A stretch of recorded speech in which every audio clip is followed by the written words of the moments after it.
પહેલું પ્રકરણ અને એની 166મી વાત, એની અંદર ગુણાતીતાનંદ સ્વામીએ એવી વાત કરી છે કે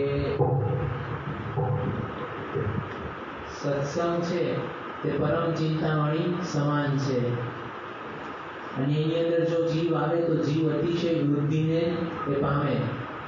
આવી વાત એ કરી છે. હમણાં જે પ્રવચન ચાલતું હતું એની અંદર આ ચિંતામણીની વાત આવી હતી. એમને એમનો મહિમા કીધો કે ચિંતામણી એટલે જે ચિંતવે એ પ્રાપ્ત થાય. તો આવી કોઈ વસ્તુ આ ભૂમંડળ ઉપર હોય તો એને લેવા માટે કેટલા લોકો પડાપડી કરે, અને આમ એના માટે વર્લ્ડ વોર પણ થઈ શકે. એટલી અગત્યની વસ્તુ આ ચિંતામણી છે કે તમે જે ચિંતો એ તમને મળે. હવે આ ચિંતામણીની વાત થઈ છે, પણ ગુણાતીતાનંદ સ્વામીએ શું કીધું કે સત્સંગ છે તે પરમ ચિંતામણી રૂપ છે. હવે ચિંતામણીની આગળ એક વિશેષણ ઉમેર્યું કે પરમ ચિંતામણી એટલે કે ચિંતામણી કરતાં પણ ઉપર. તો આપણે જો વિચાર કરીએ તો સત્સંગને ગુણાતીતાનંદ સ્વામીએ પરમ ચિંતામણીની ઉપમા દીધી. હવે જો ગુણાતીતાનંદ સ્વામીનો મહિમા જોવા જાણવા જઈએ તો તાત્વિક રીતે તો અક્ષરબ્રહ્મ હતા, પણ એમને વ્યવહારમાં પણ ખબર પડતી. ગોપાળાનંદ સ્વામીએ પ્રમાણ કરેલું કે વ્યવહારને મોક્ષ શીખવો હોય તો ગુણાતીતાનંદ સ્વામી પાસે જવું. અને આ ગુણાતીતાનંદ સ્વામી કેવા વિચક્ષણ હતા, તો એમની જ વાતોની અંદર એમનો જ પરિચય આપતો એક રીતે વાત કરી છે કે 10 વર્ષની અંદર કે નાની ઉંમરની અંદર અમે સભા જીતી. એટલે સભાની અંદર એ ગયા અને એ પ્રશ્ન પૂછે છે કે કાર્ય શું અને કારણ શું. સામે એ મોટા મહંત હતા, એના કેટલા બધા શિષ્યો હતા, પણ એમને આનો જવાબ ફાવ્યો નહીં. અને ગુણાતીતાનંદ સ્વામીએ જ્યારે ગુરુજી શર્મા તરીકે હતા એમને આનો જવાબ આપ્યો કાર્ય શું અને કારણ એ શું. એનો જવાબ આપ્યો તો જો નાનપણથી જે વિચક્ષણ હતા તો એમને સત્સંગને પરમ ચિંતામણીની ઉપમા આપી તો એ કઈ એમને ના આપી દીધી હોય. કોણ વ્યક્તિ બોલે છે એ પ્રમાણે એમની વાતનું મહત્વ હોય. કારણ કે આ લોકની અંદર કોઈ ડૉક્ટર એ કોઈ કહે કે આ વ્યક્તિ હવે થોડાક જ દિવસ જીવશે તો આપણે એની વાતનું મહત્તા સમજીએ છીએ. એવી રીતે સત્સંગની મહત્તા એ ગુણાતીતાનંદ સ્વામી કીધું પરમ ચિંતામણી સમાન છે આવો સત્સંગ. અને આ જ વાતની જો પુષ્ટિ આપણે જોવા જઈએ તો આપણા શાસ્ત્રમાં પણ એ મળતી કે આવે. એટલે ગુણાતીતાનંદ સ્વામી આ ઉપરોક્ત વાત નથી કરી દીધી. એટલે શાસ્ત્રોને આમ તો એ બોલે એ શાસ્ત્ર કહેવાય, પણ શાસ્ત્રોની અંદર જે બધી વાત છે એને મળતી આવે એવી વાત એમને કરેલી. અને શાસ્ત્રોનું જો પર્યાયલોચન કરીએ તો એની અંદર પણ સત્સંગની મહત્તા આપતા કેટલા બધા પ્રસંગો છે. એવો જ એક પ્રસંગ કે આપણે એ જોઈએ પૂર્વના સમયની અંદર વિશ્વામિત્ર નામને એક મોટા રાજા હતા. હવે રાજા એટલે પોતે રાજ્ય કરતા હતા, અને રાજાનું જો જોવા જઈએ તો પહેલાના રાજાઓ એ મૃગયા કરતા, કહેતા કે શિકાર કરતા. એટલે આ રાજાને શિકાર કરવાની ઈચ્છા થઈ, પોતે પોતાના સૈન્ય સાથે એ જંગલમાં જાય છે અને જંગલની અંદર શિકાર ગોતવાનો પ્રયત્ન કરે છે. પણ આશ્ચર્યની વાત એ બપોરનો સમય થયો પણ એક પણ શિકાર એ આ રાજાના હાથમાં એ આવ્યું નહીં. હવે બપોરનો સમય થાય એટલે ભૂખ લાગે એટલે અને આ રાજા અને સાથે સૈન્ય હતું. આ રાજાનો ધર્મ કે પ્રજાનું પાલન કરવું એના માટે એને વિચાર કર્યો કે મારી જોડે જે સૈન્ય છે એને તો મારે જમાડવું પડશે. એટલે આમ તેમ મેં બધું જંગલની અંદર ગોતો તો કે કંઈક ફળ ફૂલ મળે તો હું એ સેનાને આપી અને એનું ભરણ પોષણ એ કરું. એને આવી ઈચ્છા હતી. તો આમ તેમ એ જંગલની અંદર એ શોધતા હતા વિશ્વામિત્ર રાજા. તો એની અંદર એને એક વશિષ્ઠ ઋષિ એ નામના ઋષિનો આશ્રમ એની નજરે ચડ્યો.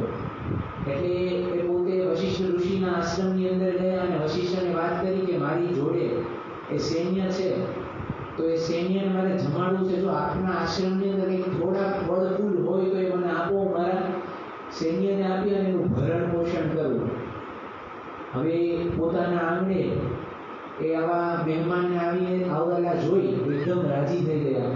અત્યારનો સમય નથી એટલે, અત્યારના સમયમાં તો મહેમાન આવે એટલે પ્રશ્ન થાય, અને શું કામ આવવાનું થયું એવો પહેલા પ્રશ્ન પૂછાય. પણ આ તો આનંદ થઈ ગયો. અને આ વશિષ્ઠ ઋષિએ કીધું કે તમે થોડી જ વાર ઉભા રહ્યો, હું છે ને મારા આશ્રમમાંથી તમારા સૈન્ય માટે જમવાની વ્યવસ્થા કરું. અને થોડો સમય થયો અને જાત જાતને ભાતના પકવાન આ વશિષ્ઠ ઋષિએ વિશ્વામિત્ર રાજાને એના સૈન્ય માટે લઈને આવ્યા. બધાને જમાડીને તૃપ્ત કર્યા. પછી એમને વિશ્વામિત્રએ જમ્યું. અને પછી વિશ્વામિત્રને પ્રશ્ન થયો કે આવડા નાના આશ્રમની અંદરથી આવડા મોટા સૈન્ય માટે આટલા જ સમયની અંદર આટલી બધી વ્યવસ્થા કેવી રીતે થાય? એટલે વશિષ્ઠ અને વિશ્વામિત્રએ પ્રશ્ન પૂછ્યો કે આ કેવી રીતે થાય? એટલે હમણાં જે પ્રવચન ચાલતું હતું એની અંદર આવ્યું કામદુધા કલ્પતરુ પારસ ચિંતામણી. આજે કામદુધાની એની અંદર વાત આવે છે. તો કામદુધા ગાય એટલે શું? કે તમારી પાસે કામદુધા ગાય હોય તો તમે જે સંકલ્પ કરો એ સંકલ્પ તમારા પૂર્ણ કરે. એટલે વશિષ્ઠે કીધું કે મારી પાસે કામદુધા ગાય છે, એટલે એની પાસેથી મેં આ બધી એ સામગ્રી, આ બધા વ્યંજનો એ માંગ્યા અને મને આપ્યા. હવે રાજાની ઈચ્છા છે કે આવી ગાય તો મારી પાસે હોવી જોઈએ. એટલે રાજાએ કીધું કે આ ગાય તમે મને આપી દો. વશિષ્ઠે કીધું કે ના, મારે યજ્ઞ ને એવું બધું કરવું હોય. હવે આ જંગલની અંદર મારે યજ્ઞ ને એવું બધું કરવાનું થાય તો એની અંદર સમિધ જોઈએ, પછી બધું હોમવાનું હોય જોઈએ, ઘી જોઈએ, પછી એમને જમવાનું એ બધું જોઈએ, જાત જાતની સામગ્રી એમને એ જોઈએ. કે મારા બધી જ વસ્તુ માટે આ ગાયની આવશ્યકતા છે, તો હું તમને નહીં આપી શકું. પણ આ તો રાજા પેલા વિનંતી કરી, પછી પોતાની સત્તા વાપરી અને ગાય એ જોર જબરદસ્તી કરીને લઈ જવા તૈયાર થયા અને ગાય લઈ ગયા. પણ જતા ગાયને વાજવા ફૂટી. અને વશિષ્ઠને એવું કીધું કે વશિષ્ઠ ઋષિ, હું મારી ચમત્કારી શક્તિનો ઉપયોગ કરું? એટલે વશિષ્ઠે હા પાડી કે વાંધો નહીં, તું ઉપયોગ કરજે. અને આ ગાયને તો એ રાજા પોતાના રાજ્ય ભણી લઈ જતા હતા. અને જેવું રાજ્યની નજીક પહોંચ્યા એવું ગાયે કે પોતાની એક ચમત્કારી શક્તિથી એ રાજાનું જેટલું સૈન્ય હતું એના કરતા એ મોટું સૈન્ય એ ઊભું કર્યું. આ જોયું રાજાના સૈન્યએ ભય પામ્યો અને ત્યાંથી એ ગયું, નીકળી ગયું. એટલે રાજા હારી ગયા. હવે રાજા પોતાની હારને લઈ અને પોતાના રાજમહેલમાં વિચારતા હતા કે આ હું હારી કેવી રીતે ગયો. એને વિચાર્યું કે હું તો રાજર્ષિ કહેવાય અને વશિષ્ઠ બ્રહ્મર્ષિ કહેવાય, આ મને કેમ હરાવી દીધો? એટલે એના વિચારમાં એ નક્કી, આ બધું વિચાર ચાલતું હતું, એનાથી એને નિશ્ચય થયો કે રાજર્ષિ કરતા બ્રહ્મર્ષિનું પદ ઊંચું. એટલે એને નક્કી કર્યું કે મારે છે ને હવે બ્રહ્મર્ષિનું પદ લેવું છે. એટલે રાજ્યનો ત્યાગ કરીને તપ કરવા ગયો. વિશ્રામ લીલા દરમિયાન પણ એક અનુયાયીઓના સત્સંગની પુષ્ટિ માટે પરિશ્રમ ઉઠાવી રહેલા સ્વામીશ્રી તારીખ 15 સપ્ટેમ્બરની બપોરે ભોજન લેવા બિરાજ્યા. ત્યારે ઓપરેશનના દિવસની વાત નીકળી. તેના અનુસંધાનમાં એક યુવકે કહ્યું, રાજનભાઈની માતાને સમાધિમાં સ્વામીશ્રીની શસ્ત્રક્રિયાના દર્શન થયા હતા. આ સાંભળી એક સંત ગમ્મત કરતા બોલ્યા, અમે ભેગા રહીએ છીએ પણ અમને કંઈ દેખાતું નથી. દેખાય પણ ખ્યાલ ન આવે. મને પણ એવું થયું. એમ જણાવી સ્વામીશ્રી ઓપરેશનનો સમયનો પોતાનો રસપ્રદ સ્વાનુભવ સંભળાવતા બોલ્યા, મને ઓપરેશન રૂમની અંદર લઈ ગયા અને બેભાન કરેલ. ત્યારે મને ડૉક્ટર સ્વામી દેખાયા. ત્યાં તો નારાયણ ભગત આવ્યા. તેમણે કહ્યું, બાપા, ડૉક્ટર સ્વામી આવી ગયા. મેં કહ્યું કે સારું થયું, હું યાદ જ કરતો હતો.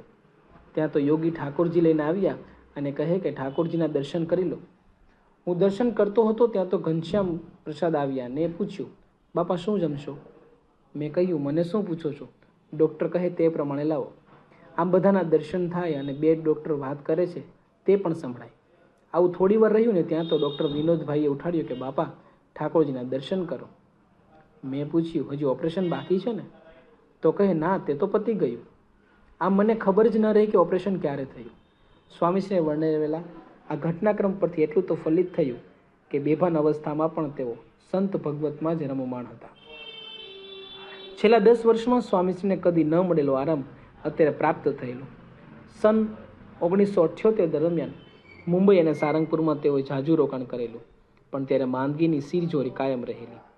જ્યારે અહીં પ્રમાણમાં હળવાશ ઘણી હોવાથી રોજ બ્રહ્માનંદના નવા પ્રકરણો આલેખાતા. સૌને તેમાં ગળાડૂબ રાખતા સ્વામીશ્રી તારીખ 16 સપ્ટેમ્બરની સવારે અલ્પાહાર માટે બિરાજ્યા ત્યારે સામે બેઠેલા એક હરિભક્તે કહ્યું, સ્વામી, આપ આ બીમારીમાં ટેબલ પર જમો છો તો ટેવ પડી જશે. મને પડી ગઈ છે. મને કોઈ ટેવ પડે જ નહીં. સ્વામીશ્રીનો આ પ્રતિભાવ ખૂબ શીઘ્રતાથી આવ્યો. વળી તેઓએ ઉમેર્યું, મને અમુક વસ્તુ જોઈએ તેવું નહીં. મહારાજની ઈચ્છાથી જે આવે તે ચાલે. સ્વામીશ્રીની આ કેફિયતમાં તેઓની સહજાનંદી સંતની પ્રતિભાનું દર્શન થઈ રહ્યું. ગુણાતીતાનંદ સ્વામીએ કહ્યું છે ને કે કોઈ પદાર્થની ટેવ તો એક સહજાનંદ સ્વામીને ન પડે, બીજા બધાને પડે. જગતથી તદ્દન અલ્પિત રહેતા સ્વામીશ્રી તારીખ 16 સપ્ટેમ્બરની સાંજે ઉતારાની નજીક આવેલા તળાવ સુધી ચાલવા ગયા. ત્યાંથી પાછા પધારી તેઓએ સંતો સાથેની હળવી ગોષ્ઠીમાં જણાવ્યું કે દ્વિશતાબ્દી મહોત્સવ સર્વોપરી કરવો છે, સારામાં સારો કરવો છે. સ્વામીશ્રીની ભક્તિનો આવિષ્કાર આ ઉદ્ગારમાં હતો. શ્રીજી મહારાજનો ઉત્સવ ઉજવવાનો તેઓનો ઉમંગ માંદગીમાં પણ મંદ પડ્યો નહોતો. આવો જ ઉત્સાહ અને તેઓની ભક્તોની સંભાવના કરવામાં રહેતો. જે સમયે તેઓની દરકરાર કરવી જરૂરી હતી તે સમયે પણ સ્વામીશ્રી નિજાશ્રિતોની સંભાળમાં જ ડૂબેલા રહેતા. અત્રે સત્સંગી ડૉક્ટરને લાભ મળે તે હેતુસર સ્વામીશ્રીની સેવા માટે તબીબોના વાર રાખવામાં આવેલા. આશરે 1 અઠવાડિયું તેઓ રોકાય, પણ તે દરેકની સ્વામીશ્રી પૂરેપૂરી કાળજી લે. એકવાર લંડનના 6 યુવાનો તો બપોરે 3 વાગે આવેલા. ત્યારે સ્વામીશ્રી પણ આરામ છોડીને બપોર રાખી તેઓની રાહ જોતા બેસી રહેલા. યુવકો આવ્યા ત્યારે તેઓને મળીને જ પોઢ્યા.